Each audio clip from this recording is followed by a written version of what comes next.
अस्सलाम वालेकुम। कैसे हैं जी आप सब? उम्मीद करती हूँ कि आप सब ठीक होंगे और मैं भी अल्लाह के करम से ठीक हूँ। तो बस जी आज आपके साथ शेयर करूँगी अपनी इवनिंग टू नाइट रूटीन, जो कि मैंने बनाई है बहुत ही प्रोडक्टिव सी। तो आज बना रही हूँ जी अरबियाँ या अरवियाँ कुछ लोग कहते हैं। तो ये मेहर की चॉइस पे आई हैं। वैसे मैंने इनको भेजा था कि आप तोरियाँ ले आएँ, काफ़ी दिन हो गए थे मैंने तोरियाँ नहीं थी बनाई, लेकिन ये लेकर आ गए जी अरबियाँ। खैर हर किसी की अपनी ही होता है तरीका कुकिंग का, लेकिन कुछ लोगों को मैंने देखा है कि जब वो अरबियाँ बनाते हैं तो उसको पहले फ्राई करते हैं और उसके बाद बनाते हैं, लेकिन उसमें ना काफ़ी एक जंजाल हो जाता है। जैसे कि आज बहुत अब गर्मी पड़ रही है, मैं क्या करती हूँ जिस तरह चिकन या आलू हम बना लेते हैं सालन वाले, या चिकन आलू बनाएं तो उसी तरह से मसाला भून करके उसमें अरबी डाल देती हूँ और फिर इसको अच्छी तरह से भून के ना पानी जितना भी आपने लगाना हो, शोरबा बनाना हो तो वो लगा के इसको मैं प्रेशर लगा देती हूँ। इस तरह भी बहुत यमी किस्म का ये सालन तैयार हो जाता है। इस टाइम पे मेहर को लग गई थी बहुत ज़्यादा भूख, क्योंकि उसका फेवरेट सालन भी था और खेल करके भी बाहर आया था, तो उसने कहा कि मामा मुझे खाना दे दें। तो यहाँ पर मैंने उसे खाना दे दिया और मैंने सोचा था कि मैं खाऊँगी अपने हस्बैंड के साथ। आटा थोड़ा पड़ा हुआ था कम, तो मैंने सोचा बना गूँध लेती हूँ आटा। अच्छा, आप ना जब भी आटा गूँधा करें तो उसके नीचे कोई भी वाइप रख लिया करें, तो उससे जो है ना परात बिल्कुल भी हिलती नहीं है और स्टिकी रहती है, जिसकी वजह से हम आराम से आटा गूँध लेते हैं। तो ये आज आपको एक टिप देने लगी हूँ, क्योंकि मैं इस तरह से ही गूँधती हूँ, तो मैंने सोचा कि आपको भी ये टिप दे दूँ।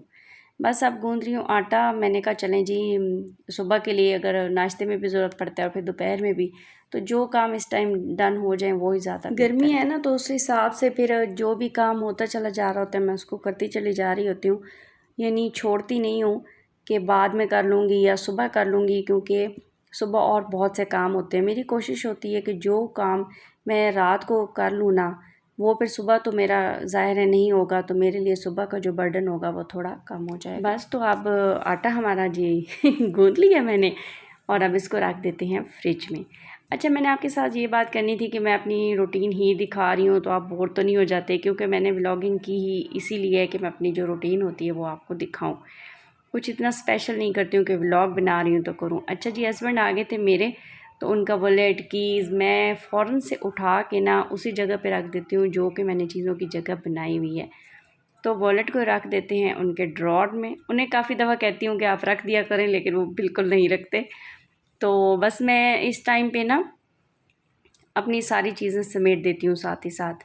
अच्छा जी, ये है मेरा नेट का कर्टन, तो मैं इसको थोड़ा फिर रात में खुला करती हूँ, फैलाती हूँ, दूसरे साइड पे कर देती हूँ, क्योंकि दिन में तो इसमें से ना तेज़ धूप आ रही होती है, तो शाम को या रात को ही मैं इसको देखती हूँ और बहुत अच्छा सा फ़ील करती हूँ अपने रूम की ये वाली लुक देख के। तो की भी मैंने हैंग कर दी थी जी की हैंगर्स पे।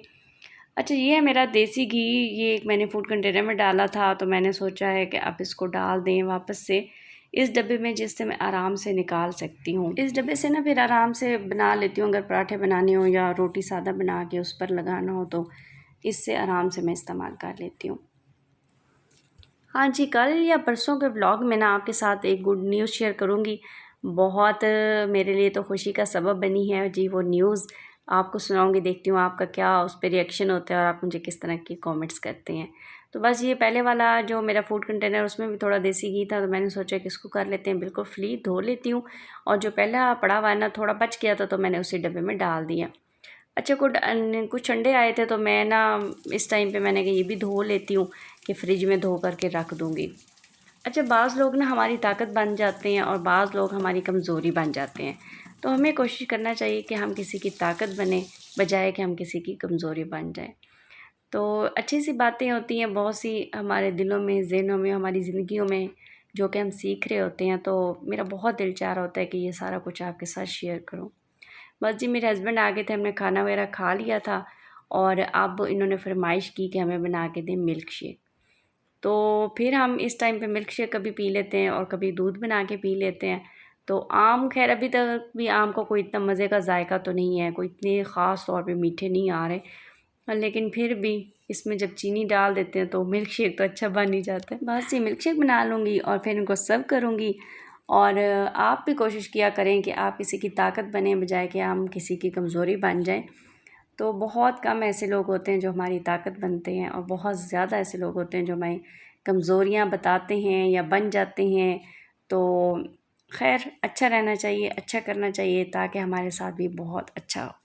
तो यहाँ पर जी मिल्क शेक बना करके ले जाऊँगी बेडरूम में, क्योंकि अब यहाँ पे सारे यानी महर के बाबा, महर, मैं आ चुके थे अपने रूम में। महर भी नहा करके आ गया था, क्योंकि शाम में अब ये खेलता है, दिन में तो बहुत ज़्यादा धूप पड़ी होती है, तो मैंने इसे अलाउ नहीं किया कि आप दिन में खेलने जाओ। तो ये शाम में ना जो हमारे नेबर्स हैं उनके बच्चे और महर मिल के खेलते हैं, और एसी ऑन कर लिया था। तो क्योंकि अब एसी के बगैर बिल्कुल भी गुजारा नहीं हो रहा, इतनी शदीद को गर्मी पड़ी है, समझ नहीं आ रहा कि इस गर्मी के साथ कैसे मुकाबला करें। तो खैर मिल्क शेक जब इन्होंने पी लिया तो वो भी मैंने आकर के बर्तन धो दिया, और फिर मेरी यही कोशिश होती है कि फ़ौरी तौर पे ना मैं अपनी जो ग्राइंडर मशीन है उसको साफ़ करूँ।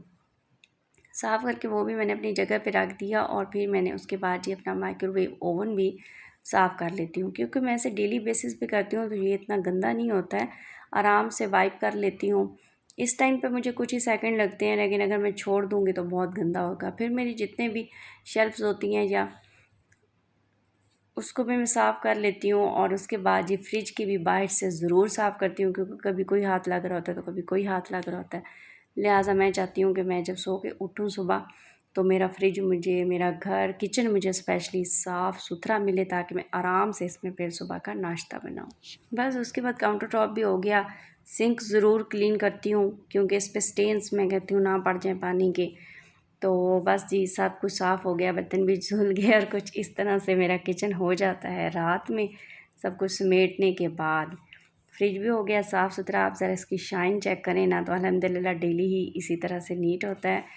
उसके बाद फिर मैं और महर और कभी महर के बाबा जाते हैं, हम गेट को लॉक करते हैं या चेक करते हैं कि किसी ने लॉक किया है या नहीं। उसके बाद जो एक्स्ट्रा लाइट्स होती हैं घर की वो ऑफ़ कर देते हैं, और फिर जी हम चले जाते हैं अपने रूम में।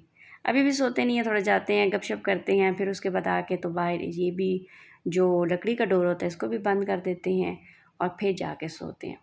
तो ये एक हमारी है इवनिंग टू नाइट रूटीन। दिल चाहा जा आपके साथ शेयर करूं, और उम्मीद करती हूँ कि आपको मेरा व्लॉग अच्छा लगेगा।